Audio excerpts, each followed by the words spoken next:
नमस्कार, मैं हूं मनोज वर्मा और आप देख रहे हैं अटेंशन। जैसे जैसे चुनाव नज़दीक आ रहे हैं, भाजपा में चुनाव लड़ने के इच्छुक नेता सक्रिय हो उठे हैं। लेकिन इस बार भाजपा ने टिकट वितरण का कुछ मापदंड तय किया है, जिसमें अन्य बातों के साथ 70 साल की उम्र पार कर चुके नेताओं को चुनावी राजनीति से दूर रखा जा सकता है। पार्टी के एक धड़े का मानना है कि बुजुर्ग नेताओं की जगह नए नेताओं को मौका दिया जाना चाहिए। प्रदेश में 230 विधानसभा सीटों में लगभग सभी जगह भाजपा के पास 2 से 3 ऐसे बड़े नेता हैं जो चुनाव लड़ने के इच्छुक हैं।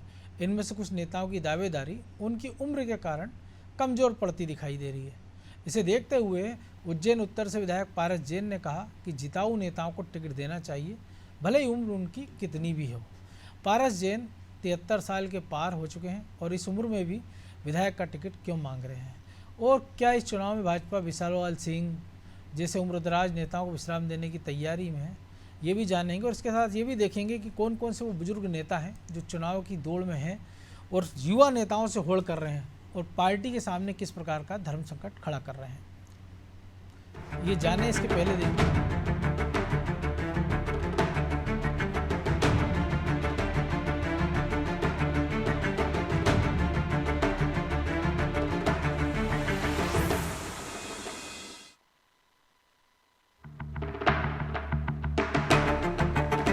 जैसे जैसे चुनाव नजदीक आ रहे हैं, भाजपा में टिकट पाने के इच्छुक नेताओं की महत्वाकांक्षा प्रकट हो रही है।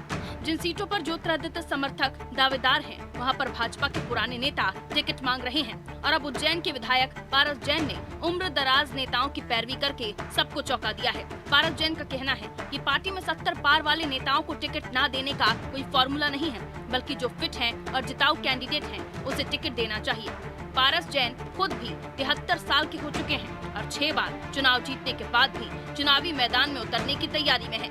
इस बारे में भाजपा प्रदेश महामंत्री रजनीश अग्रवाल का कहना है कि अभी कोई भी क्राइटेरिया तय नहीं हुआ है। भारतीय जनता पार्टी के विधानसभा चुनाव की दृष्टि से हो या लोकसभा चुनाव की दृष्टि से हो, प्रत्याशी कौन होगा, उसकी क्राइटेरिया क्या होंगे, उसके मापदंड क्या होंगे, अभी कहीं कतई किसी भी तौर पर ये तय नहीं है। और जब इस प्रकार के कोई मापदंड चुनाव समिति बनाती है, केंद्रीय नेतृत्व तय करता है, तो वो सबके सामने आएगा। अभी इस प्रकार के कोई मापदंड नहीं है।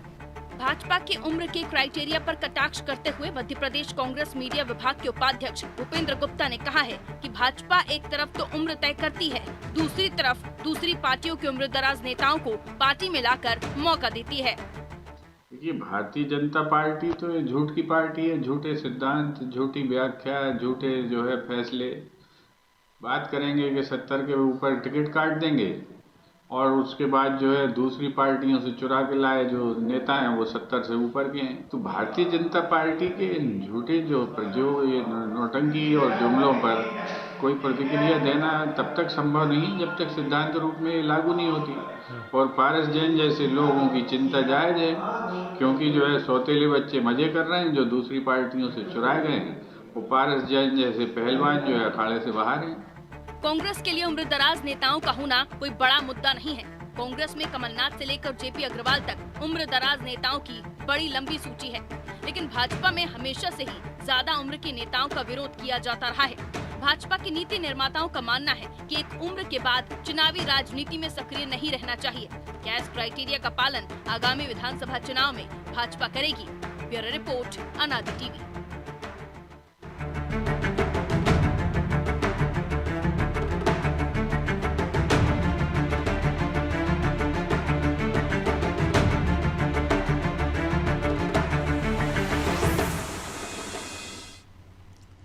तो चुनाव की बेला में क्यों उम्रदराज नेता ताल ठोकते नजर आ रहे हैं, किस बात का आखिर डर है?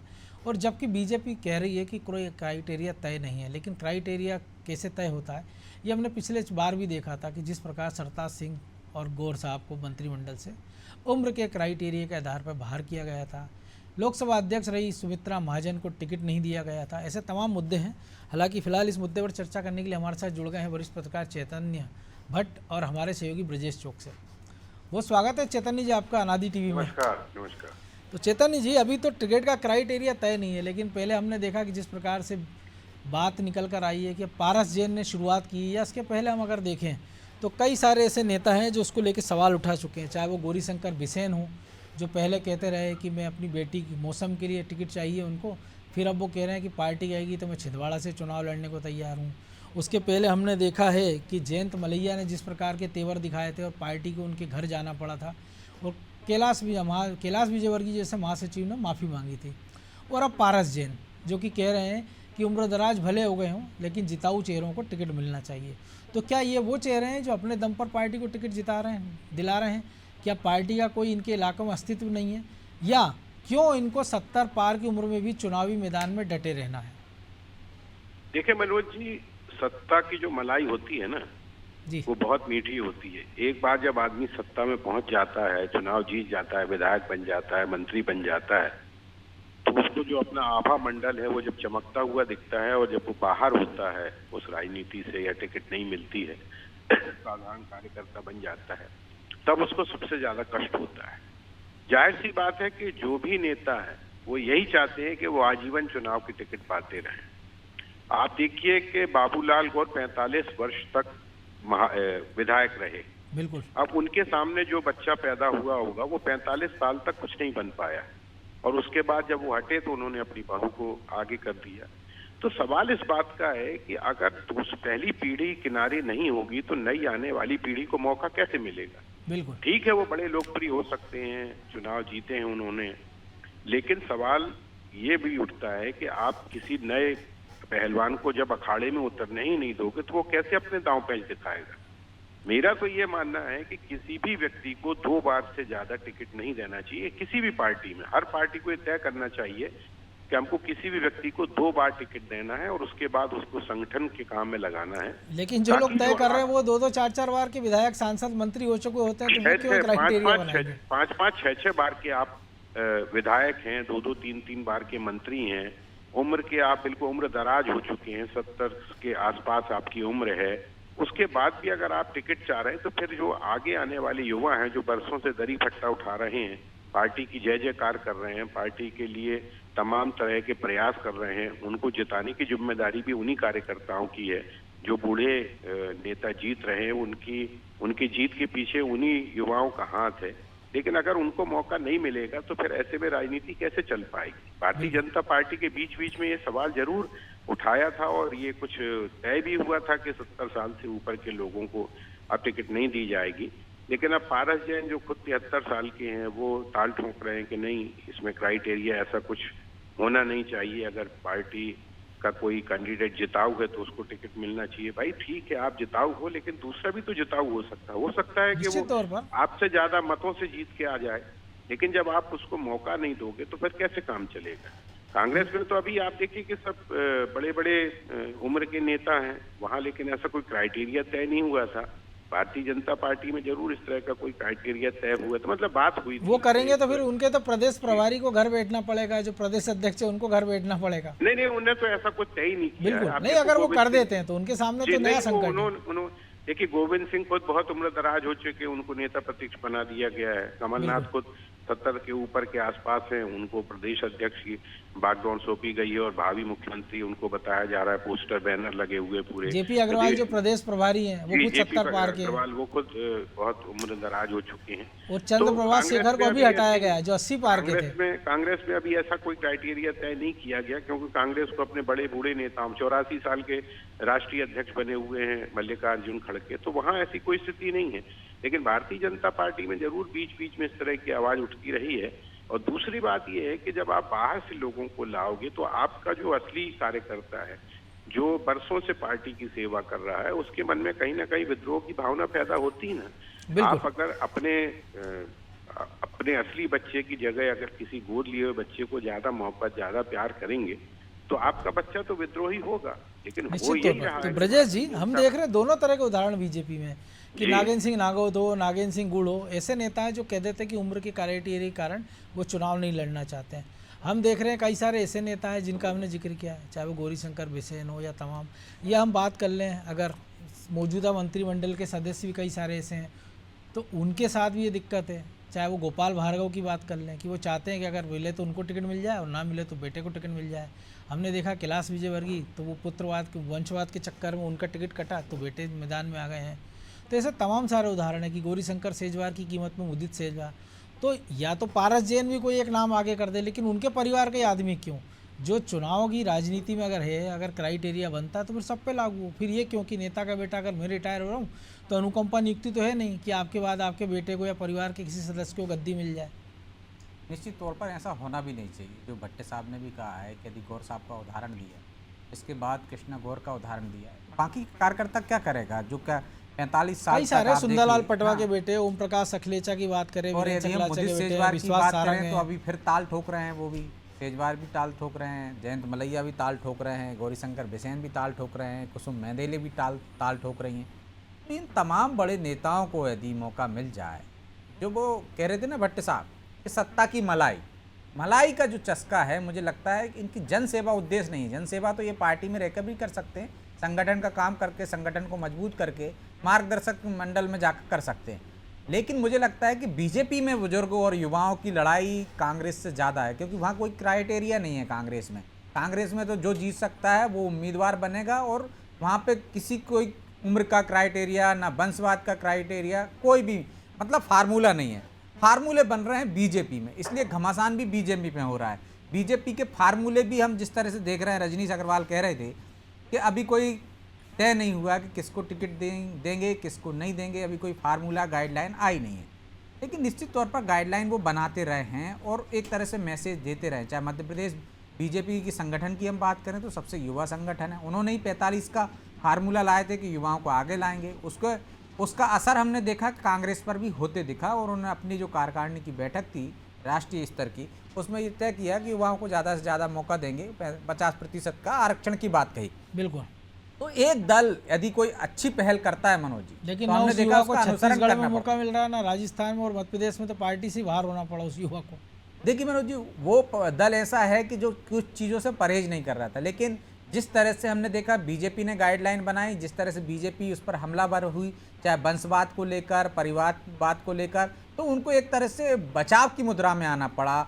जो हमले हो रहे थे लगातार, उनसे कहीं ना कहीं उनको एक रास्ता निकालना पड़ा, या ये वादा करना पड़ा कि हम भी युवाओं को मौका देंगे, हम भी गांधी परिवार से हटकर राष्ट्रीय अध्यक्ष देंगे। तो एक प्रेशर तो रहता है जनता में, एक मैसेज जाने का। जनता सब समझती है, उनके कार्यकर्ता नहीं समझते हैं क्या? यदि उनको मौका नहीं मिलेगा तो क्या वो सिर्फ दरी उठाते रहेंगे? तो ये कार्यकर्ताओं को बांधने के लिए और कार्यकर्ताओं को पार्टी में अपनी जोश का उपयोग कर सकें, इसके लिए इस तरह के संदेश देना पड़ते हैं।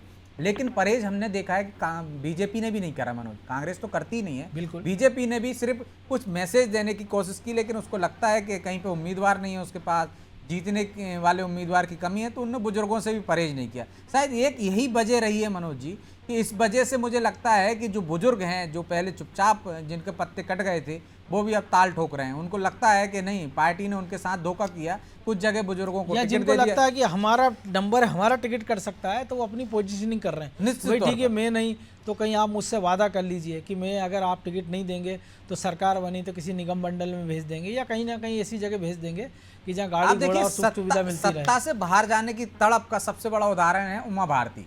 आप देखिए कि यदि वो सक्रिय राजनीति से बाहर हुई तो किस तरह से, जो चैतन्य जी भी कह रहे थे कि जब आप सत्ता में नहीं रहते हो, सत्ता में भागीदारी आपकी नहीं रहती, तो किस तरह से लोग आपकी उपेक्षा करते हैं, कार्यकर्ता तक आपको नहीं पूछते। तो शायद जो एक जीवन भर आज में नेता अपने चारों तरफ अपने समर्थकों की भीड़ देखता है, जिस तरह से सेवा भाव उसका होता है, जिस तरह से आदर उसका होता है, वो नहीं मिल पाता शायद। तो इसलिए वो राजनीति में बने रहना चाहता है कि वो सक्रिय रहेगा तो निश्चित तौर पर उसके पास कोई पद रहेगा, तो कार्यकर्ताओं की भीड़ भी रहेगी, उसको उसकी पूछ परख भी रहेगी। बिल्कुल। ये एक सबसे बड़ी वजह है शायद, मुझे लगता है कि जो आपने कहा है, इसी वजह से अभी से प्रेशर पॉलिटिक्स की जा रही है कि यदि ऐसा फार्मूला आता है तो हमें टिकट ना मिले तो या तो हमारे रिश्तेदारों को दिया जाए, या हमारी सिफारिश पे दिया जाए, या हमें कोई ऐसा निगम मंडल या अन्य जो प्राधिकरण है, कहीं ना कहीं हमारा एडजस्टमेंट हो, ताकि हम सत्ता के भागीदारी बने रहे, सत्ता की मलाई चखते रहे। बिल्कुल, कटोरी भर ना सही, लेकिन चम्मच भर मलाई का इंतजाम उनके लिए हो जाए। तो चैतन्य जी, एक और बात है, एक और भी बात कह रहे हैं जो पारस जैन है कि जो फिट है उनको टिकट दिया जाए। तो इसके लिए क्या, अब ये तो हो नहीं सकता पार्टी की भैया ठीक है, लाल परेड मैदान में या उज्जैन के दशहरा मैदान में या इंदौर में कि एक रेस आयोजित कर लें कि भैया मालवा निवाड़ के सारे इकट्ठे हो जाओ, वो फिर आपको हम जो है आपकी हाइट नापेंगे, आपका वेट करेंगे, आपको 100 मीटर की हडल जंप कराएंगे, उठक बैठक लगवाएंगे।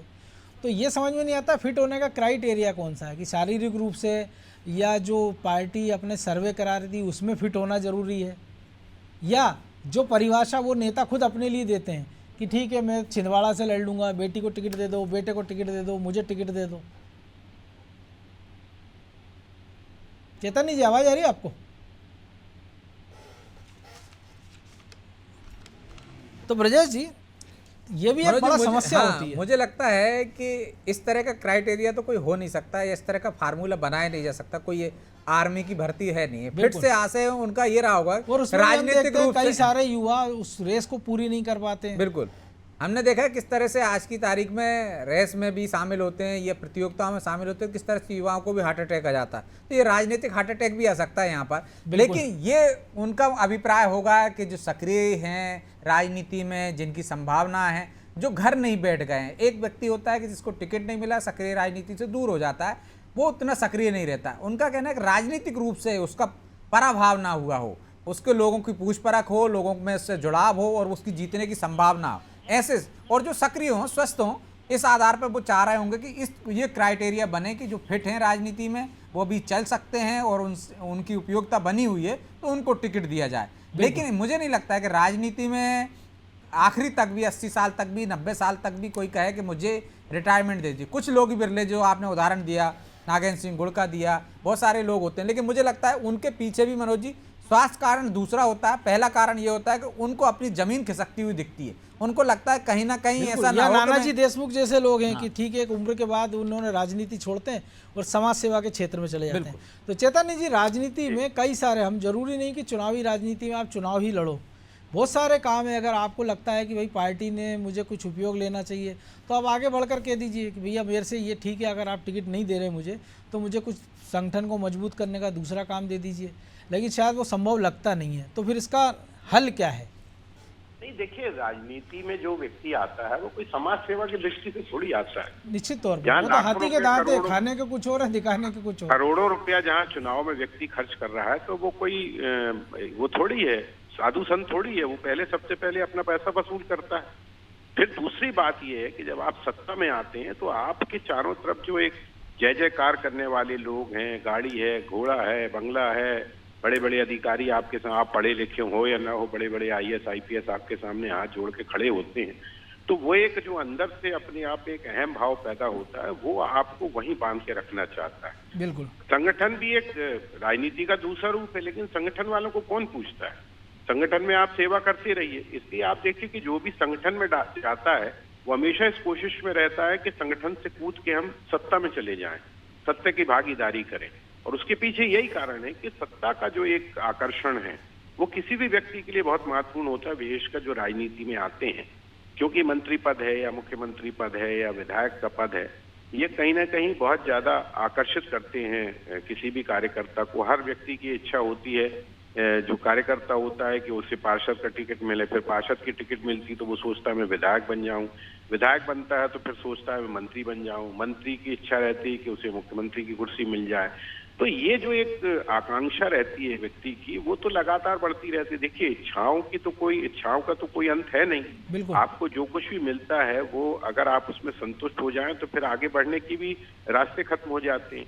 जो लोग ये कह रहे हैं कि हाँ 70 साल के बाद का हम अब राजनीति में नहीं रहना चाहते या हमें टिकट नहीं मिलना चाहिए, वो कुछ ऐसे गिने चुने लोग हो सकते हैं जो कुछ दूसरे तरह के हों। लेकिन भट्ट साहब, हमने देखा कई लोग चुनाव के दौरान घोषणा भी कर देते हैं कि मेरा आखिरी चुनाव है, और फिर जब 5 साल बाद वही कहने लगते हैं कि साहब पार्टी तय करेगी, जनता तय करेगी, वो चाहेगी तो मैं लड़ूंगा। डॉक्टर गोविंद सिंह बड़ा उदाहरण है। हाँ, डॉक्टर गोविंद सिंह है, तुलसी सिलावट है, ऐसे तमाम उदाहरण आपको मिल जाएंगे। जनता कौन होती है तय करने वाली साहब, ये तो बताओ आप। पार्टी तय करती है, और पार्टी में भी 2-4 लोग जो हाई कमान के होते हैं वो सब तय करते हैं। ये कहने की बातें हैं कि इसका सर्वे किया जाएगा और फिर ये देखा जाएगा कि कौन जीत सकता है, कौन हार सकता है, ये सब फालतू की बातें हैं, ये जनता को भरमाने की बातें हैं। और वो तो ये भी कह सकते हैं ना कल को कि भाई जनता का बड़ा दबाव था कि मैं चुनाव लड़ूं। अब कौन पूछने जा रहा कि किस जनता ने किस प्रकार का दबाव डाला? जनता का बहुत दबाव था तो आप निर्दलीय खड़े होकर देख लीजिए, बिल्कुल आपको अंदाज लग जाएगा कि आपका जनता के प्रति कितना आकर्षण है और जनता आपको कितना चाहती। लेकिन पार्टी के नाम पे जो वोट मिलता है, जो कमिटेड वोट होता है, वो तो पार्टी के नाम पे मिलता है। बहुत से ऐसे लोग हैं जिन्होंने पार्टी से विद्रोह करके निर्दलीय चुनाव लड़ा, हो सकता है उसमें से 5 या 10% लोग जीते भी हों, लेकिन 95% तो लोग हार जाते हैं, उनकी जमानत तक जब्त हो जाती है, जबकि बड़े लोकप्रिय माने जाते हैं अपने इलाके में। तो ले दे के सवाल वहीं खड़ा होता है कि आप अगर कोई भी दल हो, राजनीतिक दल हो, अगर वो वरिष्ठ नेताओं को किनारे नहीं करेगा तो फिर नए पीढ़ी के आने वाले नेताओं के लिए एक बहुत बड़ा प्रश्न चिन्ह खड़ा हो जाता है कि हम इतने लंबे समय से सेवा कर रहे हैं पार्टी की, उसके बाद अगर पार्टी हमें कुछ नहीं दे रही तो ऐसी पार्टी में रहने से और उसकी सेवा करने से क्या फायदा। फिर इसमें ये होता है कि फिर वो दूसरी पार्टी का मुंह देखते हैं कि शायद वहां पे हमको मिल जाए, और दूसरी पार्टी ये चाहती है कि आपके विद्रोही, आपके घर के जो भेदिए हैं वो हमारे पास आ जाएं और आपकी जो भी रणनीति है उसका खुलासा करें, हम उस आधार पे चुनाव जीत सकें। तो ये पूरा राजनीति का जो घालमेल है, ये बड़ा विचित्र इसका मकड़ जाल है। इसमें जो एक बार फंस जाता है व्यक्ति, वो हर तरह से यही कोशिश करता है कि वो किसी भी तरह से सत्ता में आए, क्योंकि संगठन में रहना और सत्ता में रहने में बड़ा फर्क होता है। और इसलिए आदमी चाहता है कि वो सत्ता की और वो भी तब जब आपने लंबे समय सत्ता का सुख चख लिया हो। मध्य प्रदेश की अगर बात करें तो जी। अब चूंकि समय की कमी है इसलिए चर्चा को ही विराम देना होगा। बहुत धन्यवाद चैतन्य जी आपका इस विश्लेषण के लिए।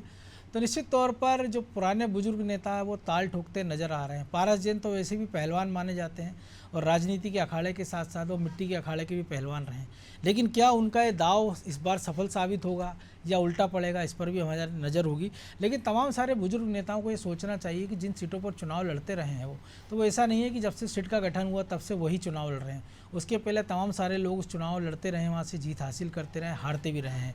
और अगर उनका टिकट काट के पार्टी इन नेताओं को टिकट ना देती तो शायद आज जिस मुकाम पर बिसाऊलाल हो, पारस जैन हो या और दूसरे तमाम सारे नेता वो शायद यहाँ पहुँचते नहीं। तो इन नेताओं को एक बार इस बात पर मंथन करना चाहिए कि जिस पार्टी ने उनको इतना सब कुछ दिया है तो वो उस पार्टी को अब किस उम्र की बेला में क्या लुटा सकते हैं। अटेंशन में आज इतना ही, मुझे दीजिए इजाज़त और आप देखते रहिए अनादि टीवी। नमस्कार।